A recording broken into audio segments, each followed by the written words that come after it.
Salam. Bu videoda maraqlı bir qeyri-müəyyən integralı hesablayacağım. Dəyişənin əvəz edilməsi üsulu ilə bu integralı hesablayacağıq.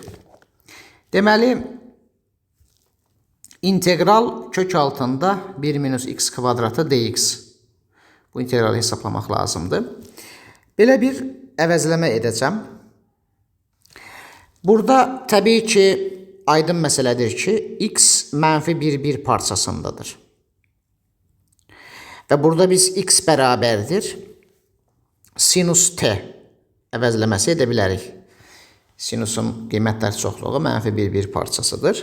Və buradakı t də mənfi pi bölü 2 parçasından olsun. Bilirik ki, sinus bu parçada monoton artandır və mənfi bir parçasındakı bütün dəyərləri də alır. Bu əvəzləməni eləyək. Ondan sonra integral asan bir şəklə düşəcək. İndi onda nə olacaq? Kök altında 1 minus x kvadratı. Bu ifadə nə olacaq? Kök altında 1 minus sinus kvadrat t olacaq. Bu bizə kosinus kvadrat t verəcək. Və buradan da modulu kosinus t çıxacaq. Cavab. T mənfi pi bölü 2 aralığında olduğuna görə bu elə o zaman kosinus t sıfırdan böyük bərabər olur. Ona görə olacaq elə kosinus t. İndi dx hesablayaq. Dx nə olacaq? D sinus t. Bu sinus t'nin törəməsi vur dt olacaq kosinus t dt.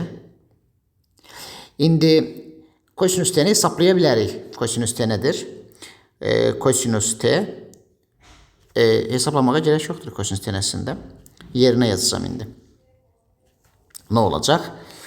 İntegral kök altında 1 minus x kvadrat dx. Deməli bu oldu kosinus t. Dx nə oldu? Kosinus t dt oldu. Bu bizə verəcək integral kosinus kvadrat t dt. Dərəcəni aşağı salacağım. Olacaq 1 plus kosinus 2t bölü 2 dt bərabərdir. Artıq ibtidai funksiya tapa bilərik. Olur deməli 2-də t plus 1'in ibtidai funksiyası kosinus 2t'nin ibtidai funksiyası 1 bölü 2 sinus 2t'dir. Plus s. Bu da bizə 2'də 1 t plus 4'də 1 sinus 2t plus s bunu verər. İndi sinus 2t'ni hesaplamaq lazımdır. T'ni bilirik. T əslində nə olur? Biz nə əvəz etmişdik? Buradan deməli t'ni tapsaq əgər t arc sinus x olacaq. Təbii ki, x mənfi bir parçasındadır. T də mənfi pi bölü 2 parçasındadır. Arc sinusun tərifinə görə oradan t arc sinus x olacaq. Bizə bir də sinus 2t lazımdır. Sinus 2t nə olacaq? Sinus 2t'ni hesablasaq olacaq 2 sinus t kosinus t. Bizə kosinus t lazımdır. Sinus t x-dir. 2x. Kosinus t-ni hesablayaq. Kosinus t nədir? Kosinus t müsbətdir. Sıfırdan böyük bərabər deyə kök altında 1 çıxılsın sinus kvadratı t yaza bilərəm təbii ki. Sıfırdan böyük bərabər olduğuna görə.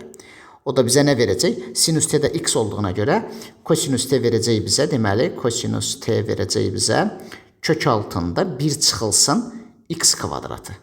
Bunu vermiş olacaq. Kök altında 1 minus x kvadratı yazdıq yerinə. Deməli, t-ni də tapdıq. Sinus 2t-ni də tapdıq. Yerinə yazırıq. X dəyişəninə qayıtmalıyıq. Olacaq 2'də 1 vur arc sinus x plus 4'də 1 vurulsun. Sinus 2t nə oldu? 2x kök altında 1 minus x kvadrat plus s. Bu da bizə verəcəkdir. 2'də 1 arc sinus x plus 2'də 1 x vurulsun kök altında 1 minus x kvadrat plus s. Bundan da integral hesaplanmış oldu. Burada biz x bərabər sinus t əvəzləməsi etdikdən sonra integral çox asan bir şəkildə düşür. Dəyişəni əvəz etdik və hesaplandı. Növbəti videoda görüşərik. Sağ olun.